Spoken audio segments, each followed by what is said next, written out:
모든 믿는 자들이 하나님의 은혜로 인하여 큰 기쁨이 넘치는 한 날이 되기를 간절히 소망합니다. 우리 믿는 사람들은 아무것도 염려할 것이 없고 걱정할 것이 없습니다. 그 이유는 하나님의 약속 때문입니다. 하나님께서 분명히 약속하셨고 그 약속을 믿는 자들에게는 하나님께서 약속하신 대로 모든 것을 지켜주셨고 또 이루어 주셨기 때문에 성도는 아무것도 염려할 필요가 없다. 아무것도 염려하지 말라고 그래서 성경은 말씀을 하고 있습니다. 우리가 염려 없는 믿음이 될 수 있도록 우리의 믿음을 날마다 우리가 준비해 나가는 성도가 되어야 될 줄로 믿습니다. 염려하지 않고도 정말 살아갈 수 있는 그런 은혜. 자, 오늘은 참 성도라는 말씀으로 은혜를 나눌 텐데요. 자, 참 성도. 우리 기름에도 참 기름이 있어요. 그렇죠? 참 기름이 있고 또 참나물, 참나무, 또 참새 이렇게 참자가 들어가는 것들이 많이 있는데요. 성도도 마찬가지입니다. 교회도 참 교회가 있고 거짓 교회가 있습니다. 또 성도도 참 성도가 있고 거짓 성도가 있습니다. 그래서 오늘은 그러면 어떤 성도가 참 성도고 어떤 성도가 그러면 거짓 성도냐?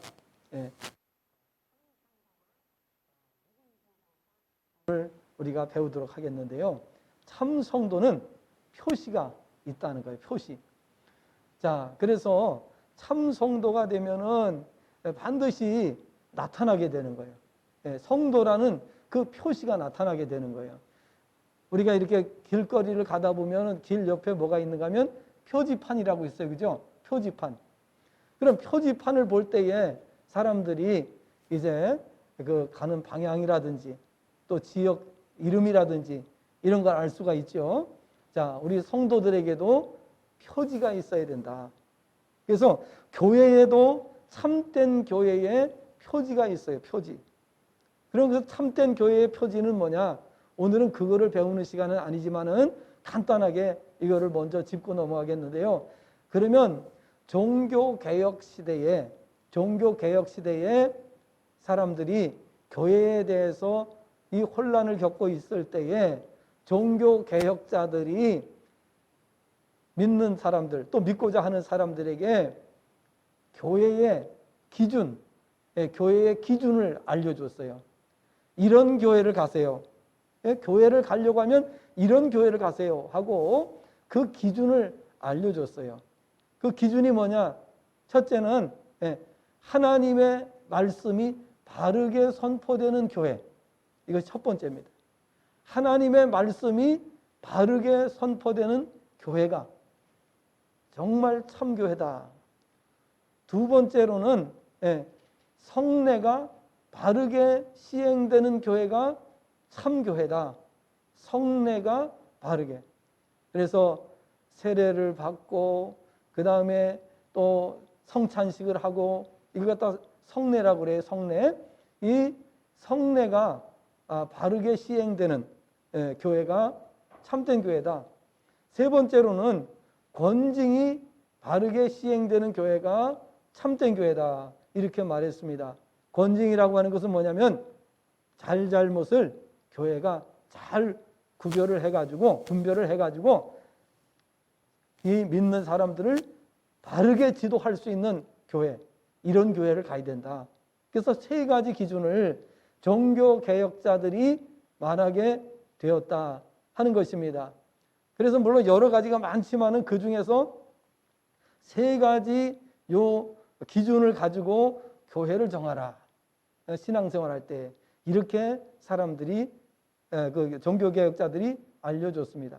자, 그렇다면 오늘 성도는 참 성도냐 가짜 성도냐 하는 것을 우리가 뭘 가지고 분별을 할 수 있느냐 이 말이에요. 어떻게 구별을 할 수가 있느냐 하는 것을 오늘 말씀을 통해서 교훈을 받도록 그렇게 하겠습니다.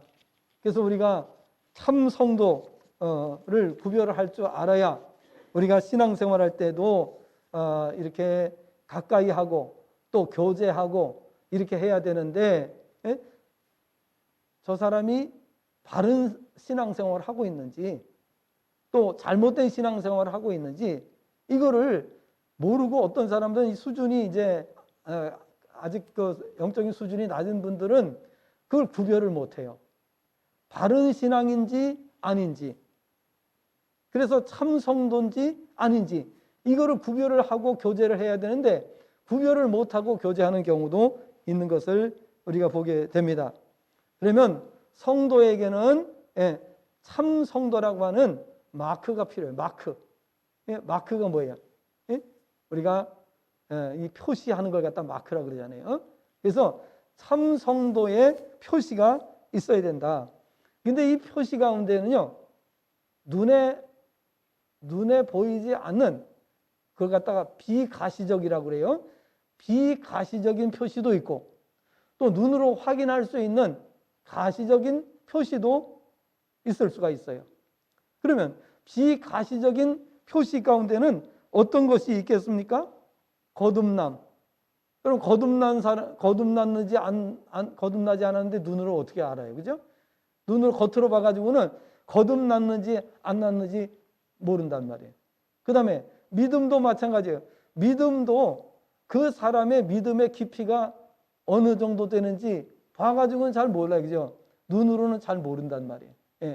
믿음이 좋다, 안 좋다, 이렇게 사람들이 말하기는 하지만은 그 사람의 믿음이 얼마나 깊은지 그거를 겉으로 봐서는 모른다 그 말이에요. 왜냐하면 가짜 믿음도 꾸며가지고 얼마든지 좋은 믿음처럼 이렇게 보여줄 수가 있기 때문에 그런 것이죠. 그런데 가시적인 표시는 뭐냐? 눈으로 볼 수 있는, 확인할 수 있는 표시는 뭐냐? 세례. 세례 받는 거는 전 교인이 보는 가운데에서 세례를 베풀잖아요. 그 눈으로 볼 수 있잖아요. 그죠? 그러면 이 가시적인 그 세례는 영적으로 다 이렇게 면담을 거쳐가지고 진짜 믿음인지 가짜 믿음인지 이거를 사전에 다 조사를 하고 또 상담을 하고 이렇게 해가지고 이분이 확실하게 거듭난 사람인가, 구원받은 사람인가, 하나님의 자녀인가, 이런 것을 다 파악을 하고 그 다음에 전 교인 앞에서 이 세례식을 통해서 공포를 하는 거예요. 자, 이분은 확실히 거듭났고 구원받은 사람이고 하나님의 자녀입니다. 왜? 본인의 의사를 다 들어보고 거기에 대해서 검증을 하고 그리고 나서 세례를 베푸게 되는 거죠. 그래서 세례라고 하는 건 눈에 보이는 거예요. 그죠? 전 성도가 눈에 보는 가운데서 세례를 베푸는 거예요. 이걸 갖다 우리는 가시적인 증거라 이렇게 말할 수가 있어요. 그래서 이 성도된 표시는 바로 세례. 또 하나는 성령의 나타남입니다. 성령의 나타남. 이 성령의 나타남이라고 하는 것은 어떻습니까? 이를테면 기적이 일어나는 거예요. 병 고침의 역사, 또 성령님의 강한 그 권능, 이런 성령의 나타남. 그러면 나타난다는 거 뭐예요? 가시적이란 말이에요. 눈으로 볼 수 있도록 하기 위해서 가시적으로 나타내 주시는 걸 가리켜서 말하는 겁니다. 자, 그러다 보니까 이 성령의 나타남, 그리고 그래서 이제 고린도전서 4장 20절에서는 하나님의 나라는 뭐에 있지 아니하고요? 말에 있지 아니하고, 말은 비가시적이죠. 눈에 안 보이는 거잖아요. 말에 있지 아니하고 오직 능력에 있느니라. 능력은 눈으로 볼 수가 있잖아요. 그죠? 능력은 나타나는 거기 때문에. 그래서 이렇게 비가시적이고 또 가시적이고 이런 증거들을 우리는 알 수 있다. 자, 그러면 이렇게 우리가 이제 나타나는 표시, 나타나는 표지는 어떤 것이 있는가? 자, 첫 번째는 그리스도의 인치신 표, 곧 세례를 통해서 참 성도를 식별하게 된다. 예. 자, 구약 시대에는 뭘 했죠? 세례 이전에는 뭘 했어요? 할례를 행했죠. 할례, 그죠? 할례를 통해서 눈에 보이는 가시적인 이러한 표시를 나타냈습니다. 그래서 할례는 정결 예식이라. 정결 예식, 거룩해지는 예식이죠. 믿음으로 된 의를 인친 것이다, 이렇게 말씀하고 있습니다. 이 할례는 창세기 17장 9절부터 14절에 언약의 백성의 표징으로, 언약의 백성의 표징, 증거라 그 말이죠. 자, 로마서 4장 11절을 보면 그가 할례의 표를 받은 것은 무할례 시에 믿음으로 된 의를 인친 것이니 이는 무할례자로서 믿는 모든 자의 조상이 되어 그들도 의로 여기심을 얻게 하려 하심이라, 이렇게 말씀하고 있어요. 그래서 할례라고 하는 것이 언약의 백성의 표시, 눈으로 볼 수 있도록 표시를 해준 것이 바로 구약시대의 할례였다 하는 것입니다. 베드로전서 3장 21절을 보면 물은 예수 그리스도께서 부활하심으로 말미암아 이제 너희를 구원하는 편이 곧 세례라. 이는 육체의 더러운 것을 제하여 버림이 아니요 하나님을 향한 선한 양심의 간분이라, 이렇게 말씀을 하고 있습니다. 그래서 세례는 무슨 표라고요? 구원의 표라. 구원받은 표가 바로 세례라, 그런 말씀입니다. 마태복음 28장 19절에 보면 모든 민족을 제자로 삼아 아버지와 아들과 성령의 이름으로 세례를 베풀고 라고 말씀을 합니다. 사도행전 1장 5절을 보면 요한은 물로 세례를 베풀었으나 너희는 몇 날이 못되어 성령으로 세례를 받으리라, 이렇게 말씀을 했습니다. 사도행전 2장 38절을 보면 베드로가 이르되 너희가 회개하여 각각 예수 그리스도의 이름으로 세례를 받고 죄 사함을 받으라. 그리하면 성령의 선물을 받으리니, 이렇게 말씀을 하고 있습니다. 사도행전 22장 16절을 보면 이제는 왜 주저하느냐, 일어나 주의 이름을 불러 세례를 받고 너희 죄를 씻으라 하더라 라고 말씀을 하고 있습니다. 로마서 6장 3절과 4절 말씀을 보면 무릇 예수와 합하여 세례를 받은 우리는 그의 죽으심과 합하여 세례를 받은 줄을 알지 못하느냐. 그러므로 우리가 그의 죽으심과 합하여 세례를 받음으로 그와 함께 장사되었나니 이는 아버지의 영광으로 말미암아 그리스도를 죽은 자 가운데서 살리심과 같이 우리로 또한 새 생명 가운데서 행하게 하려 함이라. 그러므로 세례는 참 성도라고 하는 표시다, 표지가 된다. 마치 길거리에 표지판이 있는 것처럼 오늘 이 사람은 구원받은 백성이다, 거듭난 백성이다 하는 것을 교회가 공적으로 인정하는 것, 그걸 갖다 공인이라고 하죠. 공적으로 인정하는 표시가 바로 세례인 겁니다. 그러니까 그 교회가 저분이 성도인지 아닌지 어떻게 알 수 있느냐 궁금해할 때에 세례를 받았느냐 안 받았느냐, 이게 기준이 되는 거예요. 그래서 교회에서 어떠한 직분을 맡기거나 어떠한 일을 할 때는 반드시 세례를 받은 후에 하게 돼 있어요. 세례 받지 않은 상태에서는 직분을 줄 수가 없고, 또 교회에서 어떤 일을 할 때에도 세례를 받지 않은 사람은 일을 시킬 수가 없는 거예요.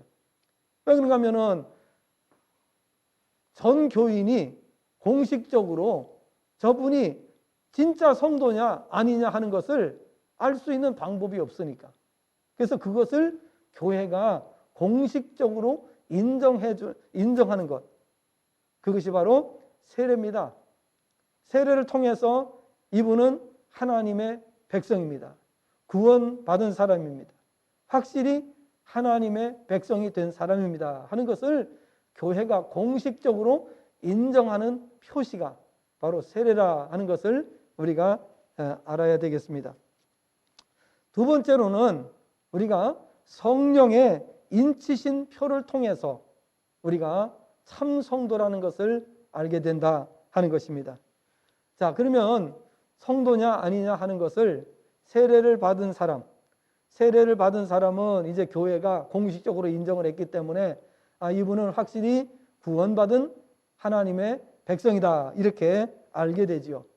그런데 이제 성령의 인치신 표가 또 필요한 거예요. 그러면 성령께서 인치신 표가 뭐냐 하는 거예요. 자, 로마서 8장 14절부터 17절 말씀을 보시겠습니다. 여러분 같이 한번 보시면 좋겠습니다. 로마서 8장 14절부터 17절까지 말씀을 이제 함께 보도록 하겠습니다. 시작. 무릇 하나님의 영으로 인도함을 받는 사람은 곧 하나님의 아들이라. 너희는 다시 무서워하는 종의 영을 받지 아니하고 양자의 영을 받았으므로 우리가 아빠 아버지라고 부르짖느니라. 성령이 친히 우리가 영과 더불어 우리가 하나님의 자녀인 것을 증언하시나니 자녀이면 또한 상속자 곧 하나님의 상속자요 그리스도와 함께한 상속자니 우리가 그와 함께 영광을 받기 위하여 고난도 함께 받아야 할 것이니라. 자, 우리가 하나님 참 성도라고 하는 것을 어떻게 우리가 알 수 있느냐? 이 참 성도의 표시는 뭐냐 하면 하나님을 누구라고 부른다고요? 아빠, 아버지라고 부른다 하는 겁니다. 하나님을 아버지라고 부른다. 이게 확실한 하나님의 자녀가 된 참 성도가 된 표시인 겁니다. 하나님을 아버지라고 부르는 거. 그러면 하나님을 아버지로 부르려고 하면은 거듭나야 되는 거예요. 그렇죠? 거듭나지 않은 사람은 하나님을 아버지라 부를 수 없어요. 왜냐하면 거듭나지 않은 사람은 형이상학을 볼 수 없어요. 영적인 세계를 볼 수가 없어요. 영적인 말씀을 들을 수가 없어요. 영적인 것을 볼 수가 없어요. 그렇기 때문에 거듭나지 않은 사람은 하나님을 아버지로 모실 수가 없습니다. 거듭나지 않은 사람은 하나님이 계신다는 것 자체를 알 수가 없습니다. 영적인 세계에 관련된 것은 하나도 알 수가 없습니다. 아무것도 들을 수도 없고 교회를 나올 수가 없습니다. 왜? 교회에서는 전부 다 형이상학을 가지고 말씀하는 거예요. 그렇죠? 모든 것을 영적인 세계에 관해서 말씀하는 것이 교회입니다. 그러니까 거듭나지 않은 사람은 교회에 나올 수가 없어요. 나와도 머리가 터질 것 같아. 그리고 머리가 아파서 예배 시간에 앉아있지를 못해. 왜냐하면 형이상학에 대해서 다 말씀을 하거든요. 100% 형이상학에 대해서 말씀을 하기 때문에 거듭나지 않은 사람은 형이상학을 몰라요. 형이상학 세계에 대한 관련해서 알 수가 없어요. 그러니까 형이하학밖에 모르는 사람이 형이상학에 관한 말씀을 교회는 전부 다 형이상학에 대해서 말씀하기 때문에 전혀 교회에 적응할 수도 없고 들을 수도 없고 해당 사항이 없다 하는 것을 알아야 되는 것이죠. 그래서 이 참 성도의 표시가 뭐냐? 참 성도의 표시는 성령의 인치심이 있어야 되는데 성령이 인치신 사람은 누구냐? 하나님을 누구라고 부른다고요? 아빠, 아버지라고 부른다 하는 겁니다. 하나님을 아버지로 모시고 살아가는 그런 사람이 바로 성령의 인치심을 받은 사람이다 하는 것을 우리가 알아야 되는 것입니다. 에베소서 1장 13절 14절에도 이렇게 말씀하고 그 안에서 너희도 진리의 말씀 곧 너희의 구원의 복음을 듣고 그 안에서 또한 믿어 약속의 성령으로 인치심을 받았으니 약속의 성령으로 인치심을 받았으니 이는 우리 기업의 보증이 되사 그 얻으신 것을 속량하시고 그의 영광을 찬송하게 하려 하심이라. 이렇게 말씀을 하고 있습니다. 그래서 우리가 성령의 인치심을 받은 자들이다. 진리의 말씀 곧 너희의 구원의 복음을 듣고 그 안에서 또한 믿어. 믿어. 그래서 성령의 인도함을 받는 사람들은 하나님의 말씀을 듣는 곳으로 나오게 되어 있어요. 하나님의 말씀을 듣게 되어 있어요. 복음을 듣게 되어 있어요. 왜? 거듭났기 때문에, 성령께서 인도하시기 때문에 반드시 영적인 것에 대해서 갈급함을 알게 되고 영적인 것을 추구하게 되고 또 하나님께로 그 인생의 방향을 향하게 되기 때문에, 그래서 성령의 인치심을 받은 사람들은 믿음을 갖게 되는 거예요. 그리고 믿음을 가질 뿐만 아니라 그 영광을 찬송하게 하려 하심이라 그랬어요. 그래서 거듭난 사람, 구원받은 사람 늘 찬송하게 되는 거예요. 그 입에서 찬송이 끊이지 않는 것을 보게 됩니다. 믿음도 갖고 그리고 그 입에서는 찬송이 끊이지 않는데, 그것은 왜 그렇게 하냐? 성령께서 인치신 자이기 때문에. 앞에서는 성령의 인침을 받은 사람이 무슨 표시가 있다고요? 금방 잊어먹었어요. 하나님을 아빠 아버지라 부른다 그 말이에요. 하나님을 아빠 아버지라고 부를 수 있는 것은 성령의 인치심이 없으면 불가능해요. 여러분, 길 가는 사람 보고, 길 가고 있는 사람 보고 하나님을 아버지라고 부르라고 이렇게 해보세요. 그 사람이 하겠어요? 절대 하지 않죠. 하나님을 아버지라고 부른다. 그 다음에 성령의 인치심을 받게 되면은 뭘 갖는다고요? 복음을 듣고 믿음을 갖게 되는 거예요. 복음을 듣고 믿음을 갖게 되는 거예요. 그리고 찬송하게 된다. 하나님의 영광을 늘 찬송하는 그런 삶을 살게 된다 하는 것입니다. 자, 그 다음에 성령의 인치심을 받은 사람들에게는 성령의 나타나심과 능력이 나타나게 되는 거예요. 이게 바로 표시예요. 그러니까 성령의 나타나심이 있다. 그러니까 성령님의 역사하심. 고린도전서 2장 4절 5절 말씀을 보면 내 말과 내 전도함이 설득력 있는 지혜의 말로 아니하고 다만 오직 성령의 나타나심과 능력으로 하여, 이렇게 말씀하고 있습니다. 여러분, 우리가 영적인 생활은 인간의 육으로 할 수가 없습니다. 영적인 생활은 반드시 성령의 능력으로 가능합니다. 전도, 여러분, 전도가 인간의 지혜로, 인간의 능력으로 할 수 있어요? 불가능합니다. 성령의 능력으로 하지 않고는 전도할 수 없어요. 이 핑계 저 핑계를 대고 절대 전도 빠지지 전도 못합니다. 그리고 한두 번은 할 수 있을지 모르지만은 지속적으로 할 수가 없어요. 성령의 능력이 있어야만 가능한 겁니다. 성령의 나타나심이 우리에게 필요한 겁니다. 성령의 나타나심을 통해서 우리가 능력을 경험하게 되는 거예요. 많은 능력을 경험하게 되는 거예요. 물론 여러 가지 은사를 통해서 병고침이나 또 죽은 자를 살리고 귀신을 쫓아내고 각종 능력을 행하는 이런 것도 있겠고, 그 또한 우리가 영적인 일을 감당하는 것, 이게 성령의 능력인 겁니다. 직분을 감당하는 것도 이게 인간의 힘으로 할 수 있는 게 아니에요. 하나님께서 은혜를 주셔야, 성령의 능력으로 역사하셔야 가능한 겁니다. 그래서 직분 그냥 타이틀만 받아놓고 일을 하지 못하는 사람들은 왜 그러냐? 능력이 없기 때문에 그런 거예요. 성령의 역사하심이 없기 때문에 그런 겁니다. 그래서 우리가 직분을 받았으면 그 직분에 걸맞는 우리가 역사를 행해야 되는 거예요. 근데 그 성령님의 역사가 아니면은 불가능한 겁니다. 불가능한 겁니다. 그래서 우리가 이 성령의 나타나심이 필요하다.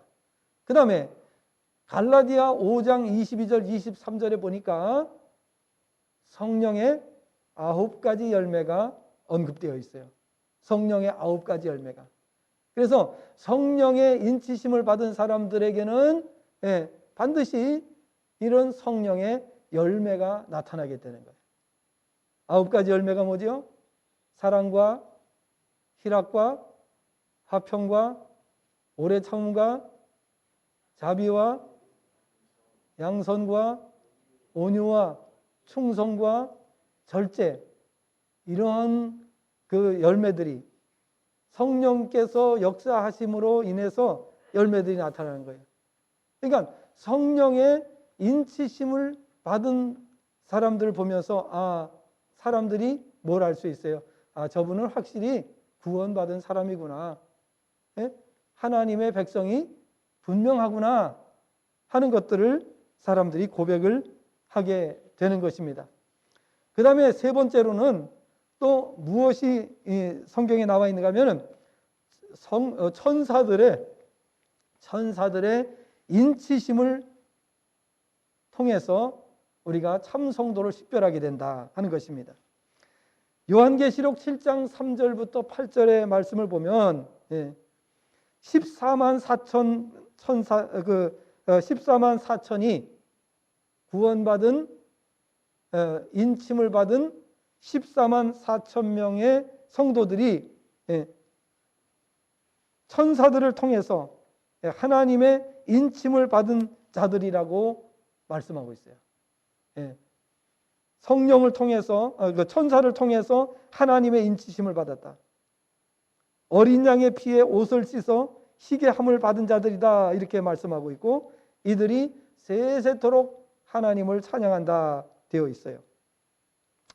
자, 그러면 이 천사들의 인침에 대해서 데살로니가 후서 1장 3절부터 5절에 보면, 형제들아 우리가 너희를 위하여 항상 하나님께 감사할지니 이것이 당연함은 너희의 믿음이 더욱 자라고 너희가 다 각기 서로 사랑함이 풍성함이니, 그러므로 너희가 견디고 있는 모든 박해와 환난 중에서 너희 인내와 믿음으로 말미암아 하나님의 여러 교회에서 우리가 친히 자랑하노라.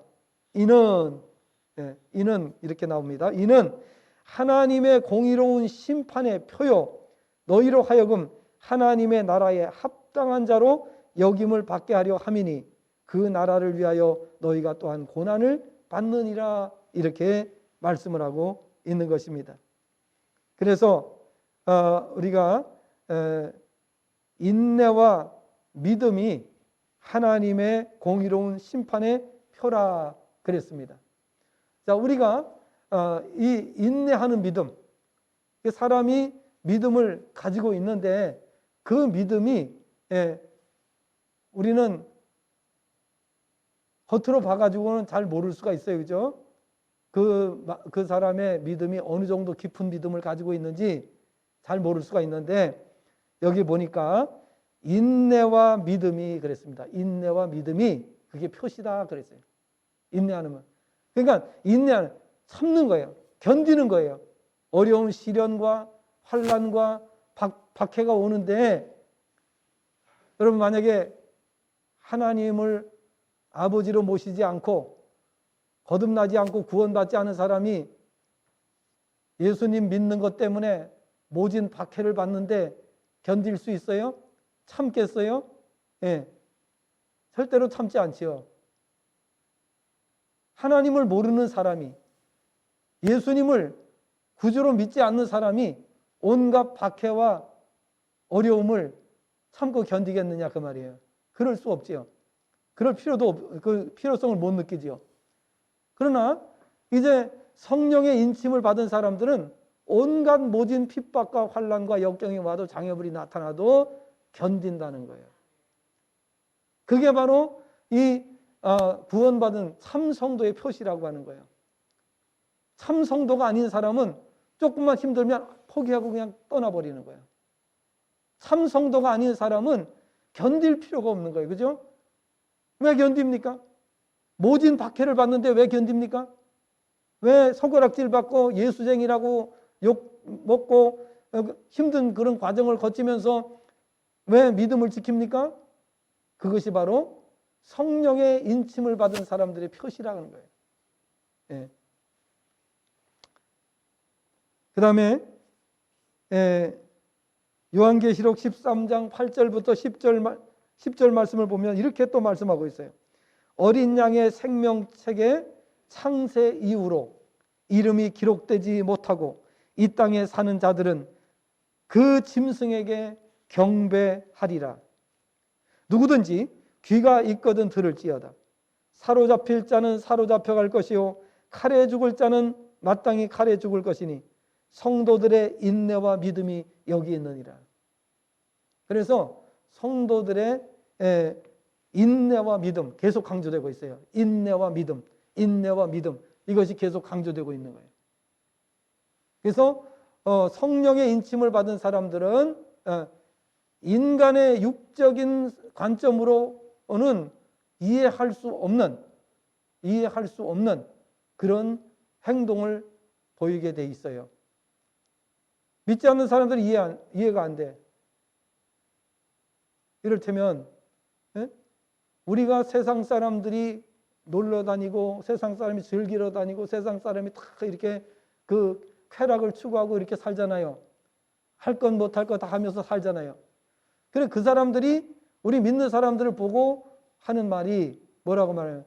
너는 무슨 재미로 사냐? 이렇게 말해요. 그죠? 너는 그런 재미도 못 보면서 무슨 재미로 사냐고 이렇게 말을 하는 거예요.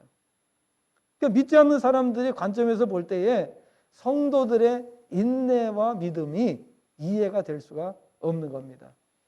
성령의 인침을 받은 성도들은 모든 장애물, 환난, 박해, 역경 가운데서도 믿음을 끝까지 지키며 견디며 나가는 것이 성령의 인치심의 표시라는 것을 보여주고 있습니다. 또 요한계시록 13장 11절부터 18절에도 말씀하고 있습니다. 뭐라고 말씀되고 있는가 하면 이렇게 말씀되고 있어요. 성경 보실 분들은 같이 보셔도 되겠습니다. 이렇게 말씀하고 있어요. 요한계시록 13장 11절부터 18절까지 내가 봄에 또 다른 짐승이 땅에서 올라오니 어린 양같이 두 뿔이 있고 용처럼 말을 하더라. 그가 먼저 나온 짐승의 모든 권세를 그 앞에서 행하고 땅과 땅에 사는 자들을 처음 짐승에게 경배하게 하니 곧 죽게 되었던 상처가 나은 자니라. 큰 이적을 행하되 심지어 사람들 앞에서 불이 하늘로부터 땅에 내려오게 하고 짐승 앞에서 받은 바 이적을 행함으로 땅에 거하는 자들을 미혹하며 땅에 거하는 자들에게 이르기를 칼에 상하였다가 살아난 짐승을 위하여 우상을 만들라 하더라. 그가 권세를 받아 그 짐승의 우상에게 생기를 주어 그 짐승의 우상으로 말하게 하고 또 짐승의 우상에게 경배하지 아니하는 자는 몇이든지 다 죽이게 하더라. 그가 모든 자 곧 작은 자나 큰 자나 부자나 가난한 자나 자유인이나 종들에게 그 오른손에나 이마에 표를 받게 하고 누구든지 이 표를 가진 자 외에는 매매를 못하게 하니 이 표는 곧 짐승의 이름이나 그 이름의 수라. 지혜가 여기 있으니 총명한 자는 그 짐승의 수를 세어보라. 그것은 사람의 수니 그의 수는 666이니라. 이렇게 되어 있어요. 자, 그래서 이 성령의 인치심을 받은 사람들은 짐승의 표를 받지 않는다라고 되어 있어요. 하나님께서 택하신 백성은 짐승의 표를 받지 아니한다. 그러니까 짐승의 표라고 하는 건 뭐예요? 세상을 살아가기 위해서 필요한 수단, 필요한 수단입니다. 그래서 앞으로 세계가 이제 그러한 통제 속에 들어가게 될 겁니다.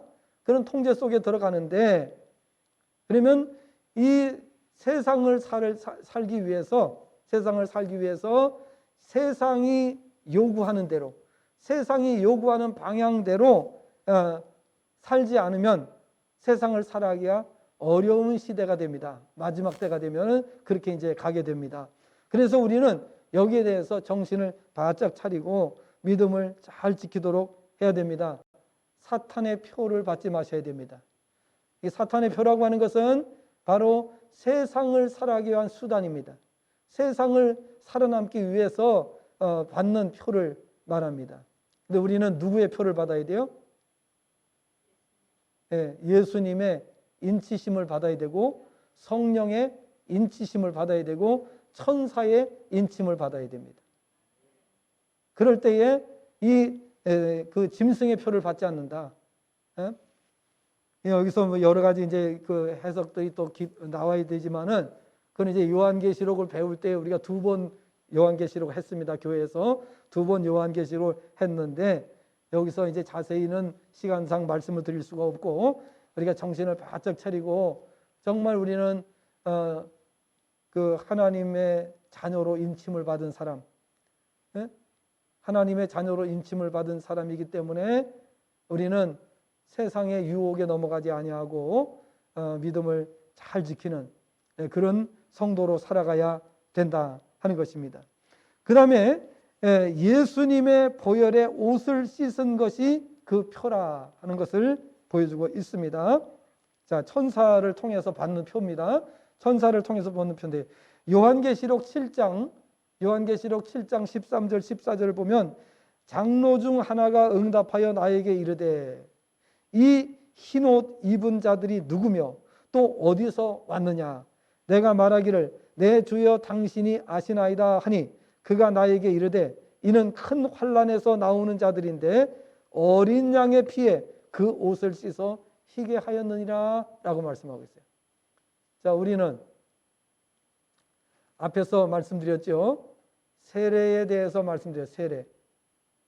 그럼 세례라고 하는 것은 간단하게 말하면은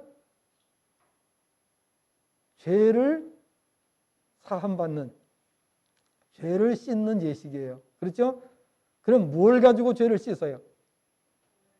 예수님의 보혈의 피로 죄 씻음을 받고 죄 사함을 받는 예식이 바로 세례라고 하는 거예요. 자, 그래서 우리는 그 예수님의 보혈을 통해서 우리가 구원받고, 또 예수님의 십자가의 보혈을 통해서 죄 사함을 받고 성도가 된 거예요. 성도라고 하는 것은 거룩한 물이라는 뜻이에요. 그런 거룩한 물이라고 하는 것은 예수님의 보혈을 믿음으로, 예수님의 보혈을 통해서 죄 사함을 받고 거룩한 백성이 되었다. 그것을 성도라고 하는 거예요. 그래서 세례를 받은 사람을 성도라고 부르는 거예요. 그러니까 세례를 받기 전에는 뭐라고 불러요? 교우라고 부르는, 교우. 예? 교우. 그래서 세례를 받은 후에는 성도라고 부르는 거예요. 이해가 되셨죠? 그러니까 세례 받기 전에는 그냥 교회를 나오시니까 교우라고 이렇게 우리가 지칭해 주지만은, 그러나 세례를 받은 후에는 성도라고 부르게 된다. 우리에게는 성도는 세례를 받았을 때의 성도라는 호칭을 붙여주는 거예요. 세례 받기 전에는 그게 안 되는 거예요. 그래서 그러면 요한계시록 또 이제 7장 13절 14절에서 말씀을 보면 바로 이렇게 어린 양의 피에 그 옷을 씻어 희게 한 자들이다. 희게 한 자들이다. 그 희게 한 자들이 바로 누굽니까? 바로 거룩한 백성, 하나님의 보호자 앞에 선 자들입니다. 그 다음에 요한계시록 19장 8절을 보면 그에게 빛나고 깨끗한 세마포 옷을 입도록 허락하셨으니 이 세마포 옷은 성도들의 옳은 행실이라 라고 말씀하고 있어요. 그러니까 우리가 거룩한 성도가 되면은 행실이 달라지게 되는 거예요. 행실이. 그래서 성도들의 옳은 행실이라 그랬어요. 거룩하고 흰 세마포 옷을 입은 사람들, 천국에서 도대체 저분들이 누구냐, 저들이 누구냐라고 했을 때에 바로 옳은 행실. 그러면 이제 생각해 보세요. 우리가 하나님을 아버지로 모시고 성도라고 부름을 받는데도 불구하고 행실이 바르지 못할 수도 있어요. 왜냐하면 사람이기 때문에 행실이 완전할 수 없어요. 완벽할 수 없어요. 그러나 지난번에 말씀을 이제 수차례에 걸쳐서 말씀을 드렸기 때문에 이제 이해가 되시죠? 자, 그러면 거듭난 백성은 시청각적으로 제가 설명을 많이 드렸죠. 거룩한 백성은 거듭난 백성, 구원받은 백성이에요. 그러면 거듭나기 전에는 어디를 보고 살았다 그랬어요? 거듭나기 전에는 하나님이 계시는 반대편을 보고 살았어요. 반대편을 보고 살았어요. 그런데 거듭나고 나면은 하나님 쪽으로 돌아서요. 그래서 하나님 쪽을 바라보고 모든 삶을 살게 되는 거예요. 이게 거듭남이에요.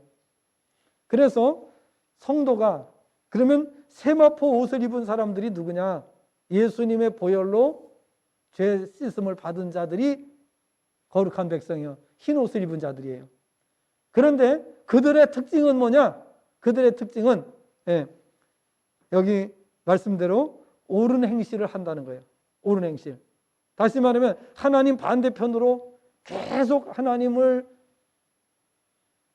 반대하고 또 하나님을 거역하고 세상을 바라보고 살던 사람이 이제 거듭나 가지고 이제는 하나님만을 바라보고 살아가는 그 사람들을 가리켜서 요한계시록에서는 뭐라고 말씀하고 있는가 하면 옳은 행실이라 그랬어요. 성도들의 옳은 행실이라고 말씀을 하고 있어요. 그래서 우리가 세마포 옷을 입은 사람들은 흰 옷을 입은 자들이다. 거룩한 백성이다. 그들은 옳은 행실을 하는 사람들이다. 이렇게 말씀을 하고 있는 것입니다. 그래서 성도가 되면 자신도 모르게 성도가 되면 하나님을 바라보고 살아가는 사람들이 된다 하는 것을 알 수가 있습니다. 그리고 요한계시록 9장 4절을 보게 되면은요, 하나님의 인치심을 받지 못한 자들은 해를 받게 된다라고 말씀하고 있어요. 이게 정말 심각한 말씀이거든요. 하나님의 인치심을 받지 못한 자들. 그럼 우리 지금 하나님의 인치심 받았어요? 못 받았어요? 받았어요. 그러면 그 인치심 표시가 뭐라고 그랬어요? 세례. 그러니까 세례를 받은 것이 바로 이렇게 성령의 예수님의 인치심을 받은 자들이에요. 그 다음에 또 성령의 인치심을 받았어요. 그렇죠? 성령의 인치심을 받았어요. 그럼 성령의 인치심 받은 표시가 뭐라 그랬어요? 하나님을 아버지라고 부른다 그랬잖아요. 그렇죠? 하나님을 아버지라고 부르는 거예요. 그리고 성령의 인치심을 받은 또 표시가 뭐가 있어요? 성령의 나타나심과 능력. 이게 바로 성령의 인치신 자들에게 나타나는 증거입니다. 그 다음에 또 뭐가 나타난다고요? 성령의 9가지 열매가 나타나게 되는 거예요. 이게 성령의 인치심을 받은 사람들이 나타나는 증거들이란 말이에요. 대표적인 증거들이라 그 말이에요. 다시 합니다. 자, 성령의 인치심을 받은 증거가 뭐라고요? 하나님을 아버지라고 부른다. 또는 성령의 나타나심과 능력이다. 또 세 번째로는 성령의 열매, 성령의 9가지 열매. 이런 것이 나타나는 걸 볼 때에 이 성령의 인침을 받은 사람이구나 하는 것을 우리가 알게 된다 그 말이에요. 참 성도라는 걸 알게 된단 말이에요. 세례받고 또 성령의 이런 그 증거들이 나타나는 사람들. 그 다음에 또 뭐가 있어요? 천사의 인침을 받은 사람들이. 요한계시록에서는 천사의 인침을 받은 사람들이라고 이렇게 묘사되고 있는 것을 볼 수가 있는 것입니다. 그래서 그러면 천사의 인침을 받은 사람들의 특징은 뭐냐? 특징은 인내와 믿음이라고 그랬어요. 인내와 믿음. 그래서 이 천사들의 인침을 받은 사람들은 바로 이렇게 인내하는 믿음을 갖게 된다. 그래서 데살로니가 후서 1장 3절부터 5절의 말씀을 통해서 말씀드렸고, 그 다음에 요한계시록 13장 8절부터 10절에, 또 요한계시록 13장 11절부터 18절에 말씀을 이제 같이 보셨습니다. 읽어드렸습니다. 자, 이렇게 성령의 인침받고 그 다음에 또 천사의 인침을 받은 사람들은 인내하는 믿음이 중요한 표시다 하는 것을 우리가 알게 되고, 그 다음에 이들은 이렇게 인침을 받은 사람들은 짐승의 표를 받지 않는다. 짐승의 표를 받지 않는다. 짐승의 표를 받으면 심각한 문제가 생겨요. 자, 우리 요한계시록 9장 4절을 한번 보겠습니다. 요한계시록 9장 4절을 한번 보도록 하겠습니다. 자, 만약에 우리가 인침을 안 받으면 우리 끝장나는 겁니다. 끝장나는 거예요. 완전히 사탄의 밥이 되는 거예요. 그런데 우리가 그래서 세례를 받고 또 성령의 인침을 받고 이게 다 있어야 되는 거예요. 자, 요한계시록 9장 4절을 보세요. 그들에게 이르시되 땅에 풀이나 푸른 것이나 각종 수목은 해하지 말고 오직 이마에 하나님의 인침을 받지 아니한 사람들만 해하라 하시더라. 그러나 그들은 죽이지는 못하게 하시고 5달 동안 괴롭게만 하게 하시는데, 자, 왜 성령의 인침을, 왜 인침 받는 게 중요한지 여러분 아셨죠? 인침을 받지 않으면 뭘 받게 돼요? 짐승의 인침을 받게 되는 거예요. 우리 하나님의 인침을 받은 사람들은 짐승의 이제 표를 받지 않습니다. 그죠? 표를 받지 않아요. 그런데 이 하나님의 인침을 받지 않은 사람은 사탄이 도장을 딱 찍고 간단 말이에요. 그러면은 어떻게 되겠어요? 그래서 오늘 우리는 참 성도가 됐느냐? 그래서 우리가 이걸 이제 영적으로도 이해해야 되지만은 우리가 세상에 나가서 살 때에 하나님의 인침을 받은 표시가 있어야 된다. 성도의 표시가 있어야 된다 하는 것을 우리가 오늘 말씀을 통해서 교훈을 받았습니다. 우리 성도는 어디를 가든지 이러한 표시를 가지고 살아가야 된다 하는 것입니다. 아무쪼록 우리 남은 생애를 살아가실 때, 지금 마지막 때입니다. 이 마지막 때에 영적으로 심각한 문제들이 많이 이제 발생하게 됩니다. 이런 때일수록 우리가 정신을 바짝 차리고 나는 하나님의 인침을 받은 사람이라는 확신을 가지고 사셔야 되는 겁니다. 그래야 사탄이 우리를 건들지 못하는 거예요. 예수님의 이름의 권세와 능력을 가지고 우리가 살아갈 때에 사탄이 감히 우리를 해치지 못하게 되고 우리는 안전하게 신앙생활을 할 수 있고 끝까지 승리하는 믿음이 되는 줄로 믿습니다. 승리하시기를 주님의 전함으로 축복합니다. 기도하겠습니다.